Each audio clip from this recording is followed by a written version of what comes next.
Hello and welcome everybody, I'm Joshino, and today we're talking about an update to the Fire and Ice patch for the PTS. Doing some big things that are actually great.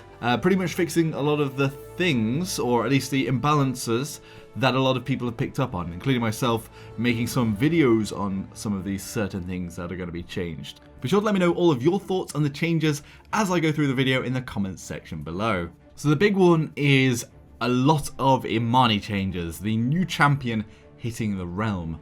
So the first thing is, from my gameplay as well, was that the ice mode seemed so much better than the fire mode. And the fire mode seemed almost pointless, like a worse version of Charlene's shots, and also the right click was just not that great. So what they've done is they've nerfed the splitting ice damage, which is the talent card where you get bouncing damage to enemies, which was, I would argue, the hands down best card to get. So talent card's damage from that splitting ice has reduced from 400 to 350. Onto that, the other two talent cards have also been buffed. So Pyromania, this is the one where every third pyreball you hit explodes, damaging enemies.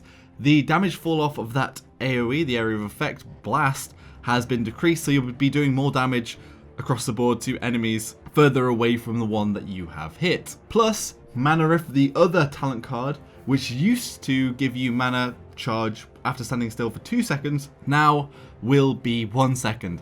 I was playing around with this card yesterday. It seemed pretty useless in all honesty, standing there for 2 seconds. Only really once you're going out of spawn to get a charge off instantly. And the problem with the fire mode is that you have to have the charged shot.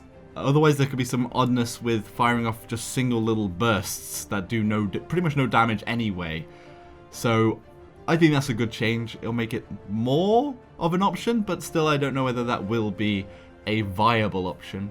But here we go. So they've also made it the Frostbolt mana generation has been decreased, plus the Frostbolt damage projectile, the projectile size of the actual projectile fired when you fire your main attack with the Frostbolt, has been decreased.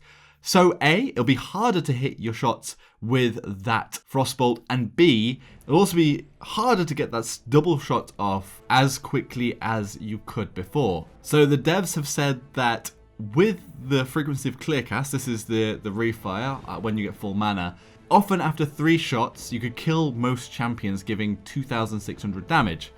However, with this decrease in mana, it will mean that the 4th hit will need to be hit to get that clear cast to kill most champions. So also taking away a bit from her burst there, and honestly there was just no real reason to switch from the ice mode to the fire mode because of how accurate these bolts were and how much damage they did and the AoE damage. So I think that's all a good thing, and will sort of be more of a toss-up whether or not you're close quarters and you're trying to hit the ice shots because of what they're doing to the fire mode. So pyreball damage is going up from 1000 to 1100 damage, whilst also increasing the mana generation on that shot. Plus, on top of that, increasing the Inferno Cannon beam width.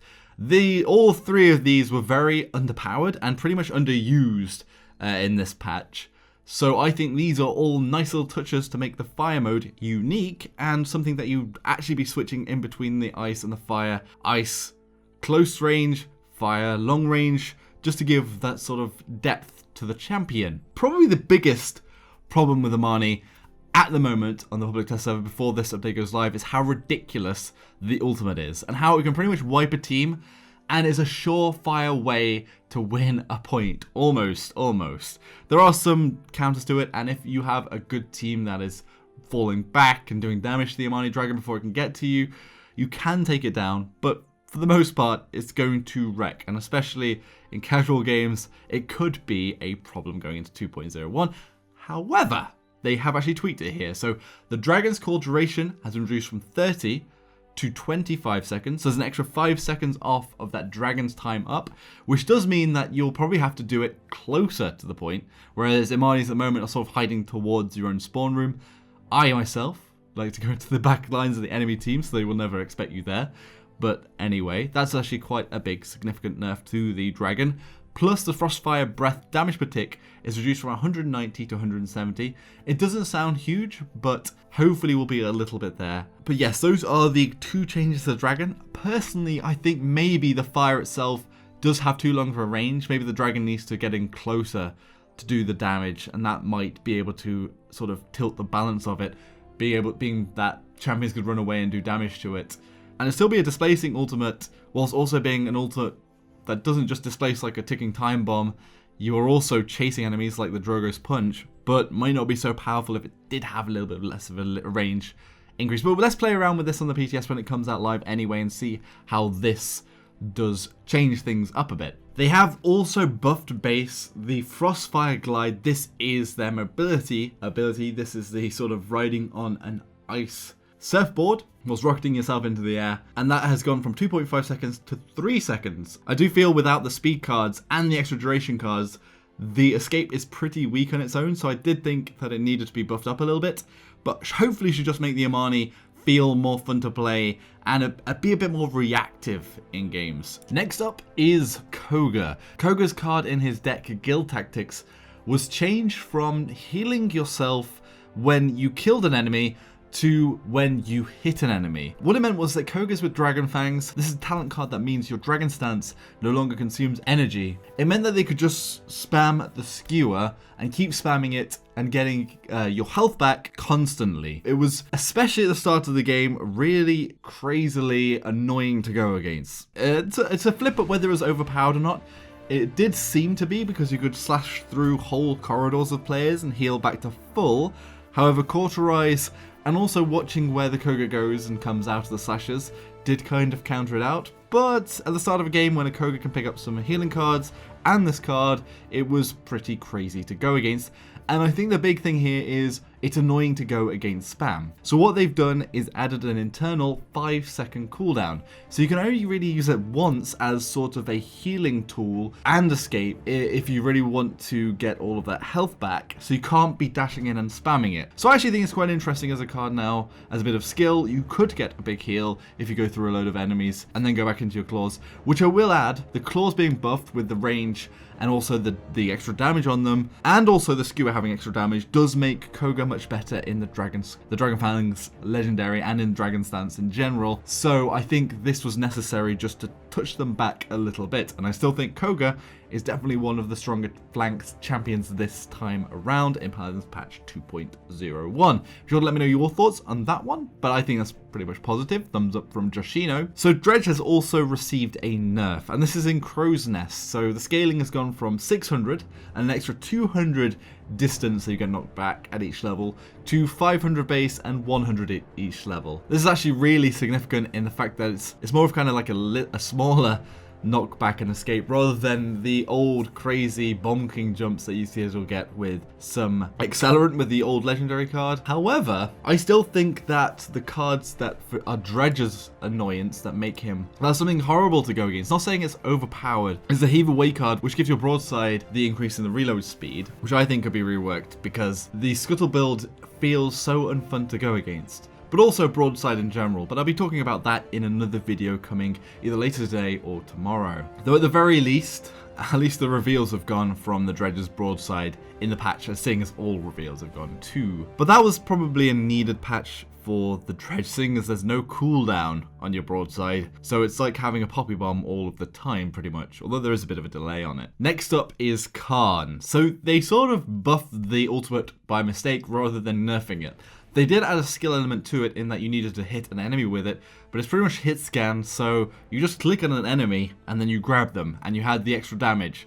So what they've done is almost halve the range of the overpower from 300 to 180. And this was actually, the range in this patch was increased from what it was originally, where it wasn't a hit scan, it was just a lock-on. So it's nice that the lock-on's gone, but with the hit scan it was pretty easy to hit enemies, and with that extended range was kind of a big buff for it, alongside the damage going up to that 900. Now the damage has also been reduced on the overpower down to 700. They've also added a quality of life effect in, so that players within the range of your overpower will have an orange outline when your ulti is fully charged. So I think that's cool, so then you can always tell who you can hit and who you can't hit. So for the Khan as well, it's a bit of quality of life to know who you can hit and who you can throw off the edge of a map.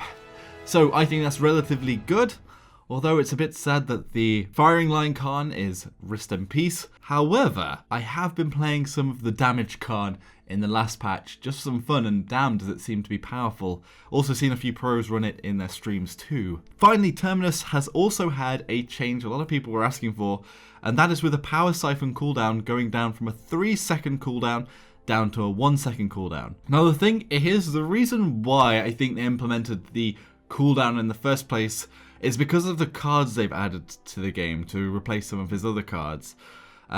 There's, for example, Abomination, which gives you 2% at each level power siphon energy for each Calamity Blast that is hit with. Remember, you've got several Calamity Blasts, so you're going to be getting a lot of energy back if you hit those. Plus, it watches where your Massacre Axe hits can also generate up to 10% at the max level power siphon energy. So I think there's going to be some wombo combos where there are builds that are set up to get this power siphon energy back, and a 1-second cooldown is short enough that you can get them off to have clutch defense between shots to try and have a little bit of counterplay, and also you'll be having a lot more power siphon energy. It might be that this is too powerful and we have an almost infinite shielding Terminus, and these 1-second windows aren't big enough. I think the frustrating part here is a little bit that the cards themselves have added this problem rather than the base kit of Terminus, where they've tried to balance around the cards after changing the cards rather than the base Terminus, where it was relatively fun on the Terminus end to get your shield up all of the time, although I understand that there's sort of an uncertainty when you're an enemy firing at a Terminus, not knowing whether or not they're going to have their shield up or not. There's no real indicator how much time they have left on their shield either. I mean, perhaps there could be an indicator to sort of the amount of shield the Terminus has left, a bit like no other shields in the game have, where you can see pretty much the health of the shield displayed, so you always know whether or not they're going to run out of charge, but that's another subject. I think this is good and bad. It's just that it's going to be interesting. Maybe the Terminus will be slightly overpowered with this 1-second cooldown, but we will see. Anyway, I think most of those changes are good changes, and hopefully Imani is going to be a bit more balanced and also more fun to play as a whole, just being able to switch between those stances. As always, be sure to let me know all of your thoughts in the comment section below. If you enjoyed the video, hit that like button, subscribe for more of my content, and I'll see you all next time. Thank you all very much for watching. Joshino.